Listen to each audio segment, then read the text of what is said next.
In 1889, a man from Kentai Province, northeastern Mongolia, arrived in Gallatin County, Montana.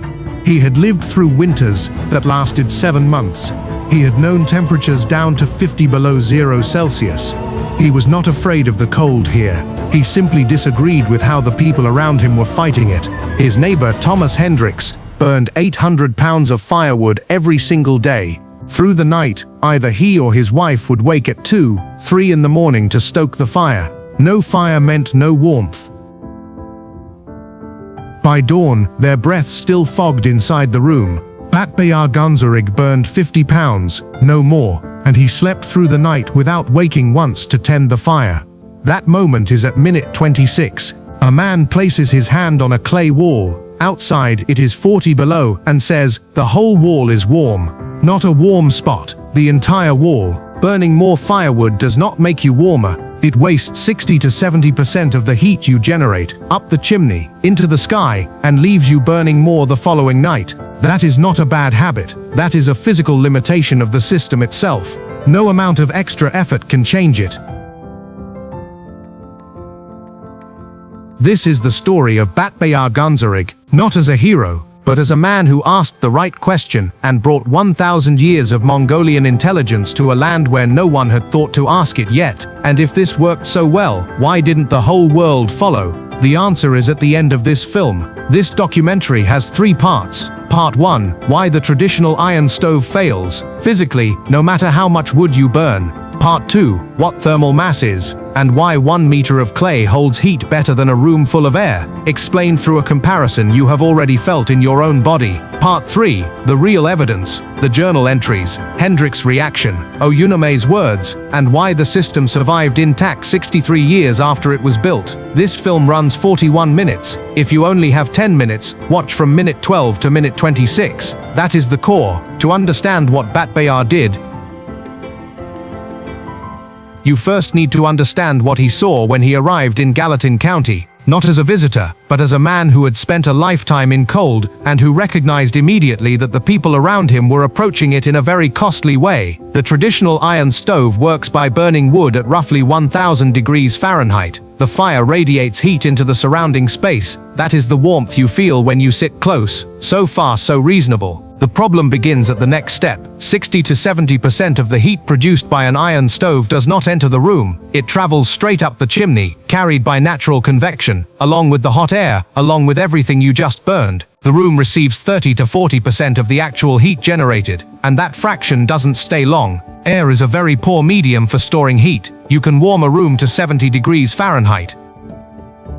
But the moment a door opens, the moment wind finds a gap in the window frame, all of that accumulated warmth disappears within minutes. A room does not remember heat. It borrows heat temporarily and returns it to the cold outside the moment the source stops. You cannot store heat in air. You can only burn continuously and hope you don't fall asleep. Thomas Hendricks was not lazy. He worked harder than almost anyone in the county. He was not short on firewood. He had an entire stockpile, 800 pounds a day, burning day and night, and still not enough to stay warm until morning. And he did not know why. No one in the area knew why. Meanwhile, not far away, his Mongolian neighbor's cabin had no chimney. Hendricks looked over every morning. No smoke, no sounds of chopping in the night. He began to think that his neighbor was slowly freezing to death without realizing it. Back in Chimney province, northeastern Mongolia, winter lasts 7 months. Temperatures drop to 50 below Celsius. There are no forests to burn freely the way there were in Montana. Every pound of fuel was precious, and because every pound was precious, people did not ask, how do I generate enough heat? They asked, how do I not let heat escape? That is the essential difference between the two approaches. The Americans of 1889 Montana were asking, how do I produce enough heat? Batbayar was asking, how do I keep the heat I already have? The same problem, 2 entirely different questions, 2 completely different answers, in cost, in efficiency, and in quality of life through a winter. Physics does not take sides. Heat moves toward cold. Air does not retain warmth. Dense solid material does. There are no exceptions. Hendricks looked across and thought his neighbor was slowly freezing. Batbayar looked across and saw a man burning 16 times more than necessary. Both observations were accurate. Neither man understood the other's reasoning. This is where many people misread the story. Hendricks was not less intelligent than Batbayar. He was using the best tool available within his context. The iron stove was the standard of the era, refined over decades. The problem was not the person operating it. The problem was that the system had a physical ceiling it could never break through, regardless of how much you improved it. The most efficient iron stove on the market at that time converted approximately 35 to 40% of fuel energy into usable room heat. 60% escaped up the chimney. That was not poor design. That was the physical ceiling of a fire plus air plus vertical chimney system. No one had found a way past it, because the question being asked from the beginning was wrong. The problem was never a lack of fuel. The problem was a flawed design from the very start. January of 1892. Gallatin County experienced one of the most severe winters in the memory of its settlers. Temperatures dropped to -40 degrees Fahrenheit, the same as -40 Celsius, the one point where the two scales converge. Livestock died in the fields. Some families ran out of firewood before the week was out. The Bozeman Courier reported in August of that year that it was the most punishing winter since settlers had arrived in the region. In that landscape, Batbayar's cabin was the only anomaly. No smoke, no sound of nighttime burning, no one waking before dawn. And inside, a steady, unvarying warmth from morning to midnight to morning again. That was not luck.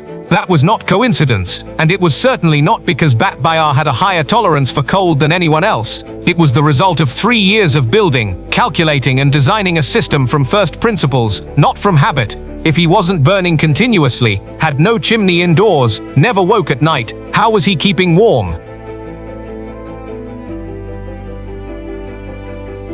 The answer was inside the wall, and that answer had existed for 1,000 years before he ever reached Montana. From the outside, Batbayar's cabin didn't look dramatically different from those around it. Log frame, low roof, small windows, but if you walked up and knocked on the wall, you would know immediately that what was inside was not hollow wood, it was heavy, dense, and it was warm, even from the exterior. Batbayar's walls were nearly 1 meter thick, 3 feet, 3 distinct layers, each with a specific role. The outer layer, log frame packed with clay, weatherproofing, wind resistance. The middle layer, raw wool, compressed with an insulation R value of between 40 and 50. For comparison, a standard settler's cabin of that era had an R value of roughly 4 to 5. His walls were 10 times more insulating. And inside the third layer, the smooth clay plaster lining the interior, was a system of pipes, not straight pipes, not short ones, more than 60 meters of clay pipe, 200 feet, running in a serpentine path through the walls before any air escaped outside. Batbayar did not let smoke leave directly. He made it work before it was allowed to go. Now, think of a hot water bottle, not a modern insulated flask. An old glass bottle, placed into bed before you sleep. It doesn't evaporate instantly. It doesn't heat the whole room and let that heat drift away. It holds warmth inside itself and releases it slowly, evenly through the night. At 3 in the morning, you still feel the warmth, even though the bottle has cooled considerably from when you put it there. Batbayar's clay walls functioned exactly like that, except this bottle weighed several tons and surrounded his entire living space. The clay absorbed heat during the burn cycle, charging throughout that time. And once the fire was out, the wall released that heat steadily for 8 to 10 hours. Batbayar's fire pit was not inside the house. He placed it 6 meters away, 20 feet, outdoors. This wasn't just a fire safety measure. That distance, combined with the height of the exhaust point at the far end of the system, created natural draft pressure, enough to pull hot smoke through all 60 meters of serpentine pipe, without a fan, without a pump, without electricity. Only temperature differential and gravity. When smoke entered the pipe system, its temperature was approximately 600 degrees Fahrenheit. By the time it exited after traveling 60 meters, the temperature remaining was roughly 150 degrees Fahrenheit. That 450-degree difference didn't escape into the air. It was held inside the clay walls. That was the heat the walls would release over the following 8 to 10 hours. In practice, Batbayar lit his fire at around 5 in the morning, burned for 3 hours, and the walls held warmth through to the following morning. No nighttime burning. No waking at 3 in the morning. No adding wood after 8 o'clock. Meanwhile, in the cabin next door, Hendrix was stoking the fire for the 3rd time that night. This technique was not something Batbayar invented. He learned it from his father, who learned it from his father's father, many generations back. Its roots are in the Ondol principle, the radiant floor heating of Korea, and in the Chinese kangbed, where people slept directly on a heated clay platform. The Mongolians developed their version to fit the nomadic jur, storing warmth in the thick felt walls, making a small fire work far beyond its hour. The Mongolian jur had used the principle of thermal mass since at least the 11th century. Not because of tradition for its own sake, but because on the Mongolian steppe, where there are no forests and temperatures fall to 50 below, there is no other option. You must keep heat. Getting it wrong means freezing. And because of that, 1,000 years of refinement had produced a design with almost nothing wasted. When Batbayar arrived in Montana in 1889, he brought with him not just tools and clothing, he brought 1,000 years of knowledge about living in cold, knowledge that did not appear in any American engineering text of the era, not in building guides, not in the homesteading manuals the government distributed to new settlers. He did not consider this genius. He did not think himself exceptional. He simply built what he knew, in the only way he knew to build a house that survives a winter. Nothing more. One detail that tends to be overlooked, the fire pit being 20 feet from the house, was not only about safety. That distance, combined with the height of the exhaust at the far end, created natural draft pressure strong enough to draw smoke through 60 meters of curved pipe. No forced air, no mechanical assistance. Gravity and temperature difference did all the work. Don't store heat in air. Store it in solid matter. January 16, 1892. The thermometer had dropped to -40, not an ordinary cold night, the coldest single night Gallatin County had recorded up to that point. Livestock on surrounding farms were beginning to die. Hendricks had burned through his emergency firewood reserve and sent his son to a neighbor to ask for more. The Bozeman Courier would later call this the most severe January on record for the settlement. Inside Batbayar's cabin, the fire had been out since 8 that morning. 12 hours earlier, the room held at 52 degrees Fahrenheit. He had not added a single log. He was asleep. Hendricks, waking for the third time to stoke his fire, noticed again that there was no smoke from the cabin next door. By then he was no longer convinced his neighbor was slowly dying. He was confused. And the following morning, he walked over. What he found inside that cabin would change the way he thought about heat, about engineering, and about what he thought he knew for the rest of his life. Over the following weeks, as word spread through the county, others came. Some were curious, some were skeptical, a few were openly dismissive. A recent immigrant, building strange foreign walls, claiming to use less fuel than anyone else. The county surveyor's records from 1892 note that at least 4 neighboring homesteads requested consultations with Batbayar before the following winter. He did not charge for this. He explained what he knew, as directly as he could to whoever asked. The pipe path, the fire distance, the clay composition, the burn timing. He had no theory to defend. He had a result. By 1895, 2 dairy farmers in the county had adapted his wall system for their barns. Milk production in winter, which typically fell sharply when animals were kept in freezing conditions, remained consistent through the season. The Montana State Agricultural Society noted this in their 1905 records as an example of applied traditional construction technique producing measurable results. His wife Oyunime had not supported this from the beginning. When Batbayar first began building the system in 1889, she told him it was unnecessary, that the American iron stove was a proven solution, and that building foreign-style walls would mark them as outsiders at a time when that cost something real. She was not wrong about the cost. She was simply looking at a different variable than he was. Over the first 2 winters she came to no conclusions. The third winter, 1892, she stopped objecting, not publicly, not in any record anyone wrote down. She simply continued to live in that house, in that warmth, and eventually she wrote about it. The wall that Batbayar built was not an experiment. It was a practiced form, carried in his memory the way a craftsman carries a skill, not in a notebook, not in a diagram, but in the sequence of decisions he made without needing to deliberate. The geometry of the pipe turns, the clay mixture ratio, the distance from the fire pit. These were not calculations he performed in Montana. These were inherited. The clay itself, a specific mixture, earth, sand and organic fiber bound together. Not the same clay available in Gallatin County, but close enough that Batbayar spent his first year testing combinations until the density matched what he remembered. The pipe walls were 2 centimeters thick.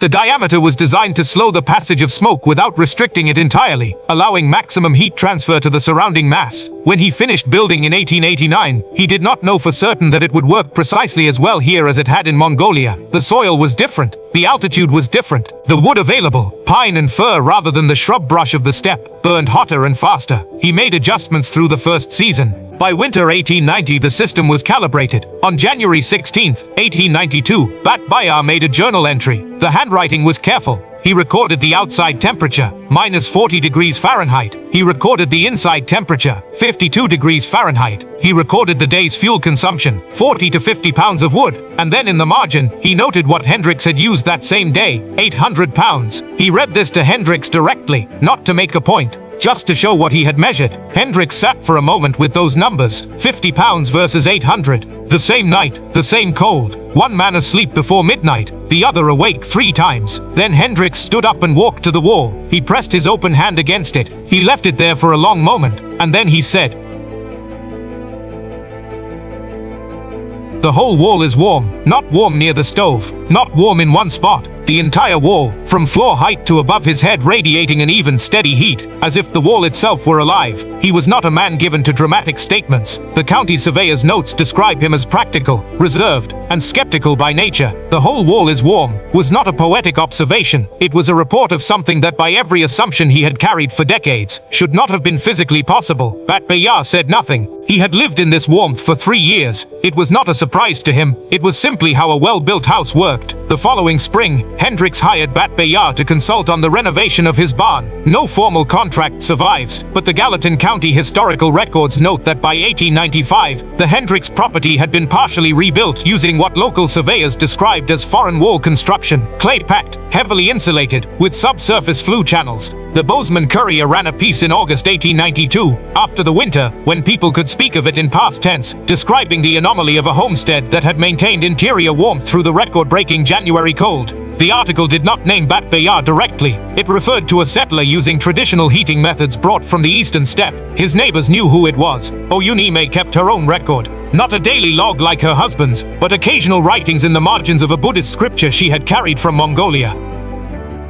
Short observations, things she noticed, small measurements of life. In 1931, 40 years after she and Batbayar had first built that cabin, she wrote a single line in the margin beside a passage about shelter. The original is in Mongolian. The translation reads, "The walls hold warmth." She was 81 years old when she wrote that. She had lived inside those walls through 4 decades of Montana winters. She was not a critic summarizing from outside the experience. She was someone who had opposed the idea, changed her mind through living it, and then 40 years on, found that 4 words were sufficient. The principle Batbayar used, making smoke work before it leaves, storing heat in dense solid material, was not unique to Mongolia. Variations appear in Korean ondol floors, in Russian petchas, in the Finnish contraflow masonry heater.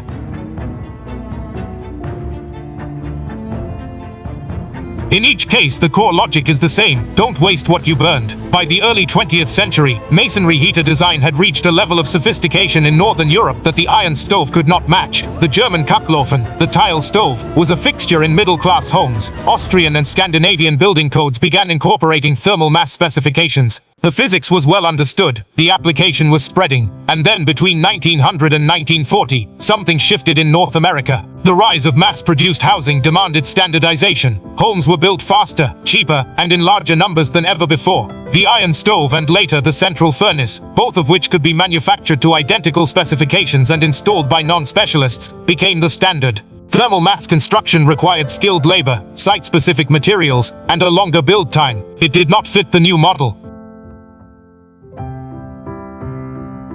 This was not a deliberate erasure. No one decided that Batbayar's approach should be forgotten. It was simply slower to build, harder to certify under building codes written around the furnace model, and difficult to sell as a product. You cannot manufacture a clay wall at a factory and ship it on a truck. And so it drifted to the margins, not because it failed, but because it was inconvenient for the new economy of construction. The cabin Batbayar built in 1889 stood for 65 years. It was dismantled in 1954 when the land changed ownership and the new owner chose standard frame construction. The local historical society documented the demolition. The documentation noted something unusual. The clay pipes inside the walls, after 63 years of use and decades of Montana freeze-thaw cycles, were intact. No cracks, no structural failure, no separation at the joints. The clay mixture that Batbayar had spent his first year in Montana calibrating had outlasted the frame of the house it was built into. The pipes were photographed, and a small number were retained by the Gallatin County Historical Archive. The Montana State University Agricultural History Department has referenced the case in at least 2 published papers on pre-industrial heating systems in the American West. His journals, all 11 of them covering 1887 through 1921, are held in a private collection. Excerpts were published in a 1978 regional history volume on immigrant agricultural practices in Montana. The entry from January 16, 1892 is the most frequently cited. He died in 1923. Outsmarted outlived him by 12 years, passing in 1935. Neither of them left anything that suggested they considered what they had done to be remarkable. They had built a house that worked. They had explained it to anyone who asked. The rest was up to others. The cabin is gone. The land it stood on is now part of a larger agricultural property. There is no historical plaque. The clay pipes in the archive are in an acid-free box in a storage room in Bozeman. And yet what Batbayar built continues to exist, in 1,000 places, in 100 variations. Every masonry heater installed in a passive house in Vermont, every kachelofen in a renovated farmhouse in Bavaria, every ondel floor poured under a building in Seoul. The principle does not care who receives credit for it. Heat moves toward cold. Dense solids hold heat. Getting that right is not a secret. It is physics. It was always physics. 3 things worth holding from this story. The iron stove did not fail because people used it poorly. It failed because it was designed to answer the wrong question. When you ask how do I produce enough heat, the answer will always require more fuel, because you are constantly losing what you generate. The system has a ceiling. Effort alone cannot raise it. Batbayar did not invent anything. He applied something, a body of knowledge refined over 1,000 years in conditions far harsher than Montana, to a place that had never asked what it knew. That is not genius. That is a different education applied in a context that needed it. Outsmarted initially objected to this system. She was not wrong to be cautious. She changed her mind not because she was convinced by argument, but because she lived inside the result for 40 years. And then she found 4 words: the walls hold warmth. That is not a poetic ending imposed on this story from the outside. That is the final observation of someone who had opposed the idea, lived with it across 4 decades, and decided those 4 words were sufficient to describe what she had learned. There is a kind of authority in that which no outside reviewer can replicate. The masonry heater, in its various modern forms, exists today in tens of thousands of homes across Europe and North America. Thermal mass is a standard consideration in passive house design. The International Masonry Institute publishes detailed specifications. What Batbayar knew empirically, contemporary building science has confirmed mathematically. The physics was always the same. The verification just took longer in some places than others. What did not spread, what 20th century standardization pushed to the margins, was the understanding that this approach exists, that it is accessible, and that it works. Not as a novelty, not as a craft revival project, as a practical application of basic thermodynamics that a cattle ranching immigrant from Chimney province was using in Montana in 18. Why didn't the world follow? Because by the time anyone was paying attention, the building codes had been written around the furnace. Masonry construction required skilled labor, site-specific materials, and long build times. It didn't fit the economics of mass housing. It wasn't suppressed. It was simply inconvenient, and inconvenient things tend to disappear from standard practice, regardless of whether they work. Batbayar's system worked. The journal entries confirm it. The Hendricks testimony confirm it. The condition of the clay pipes in 1954 confirm it.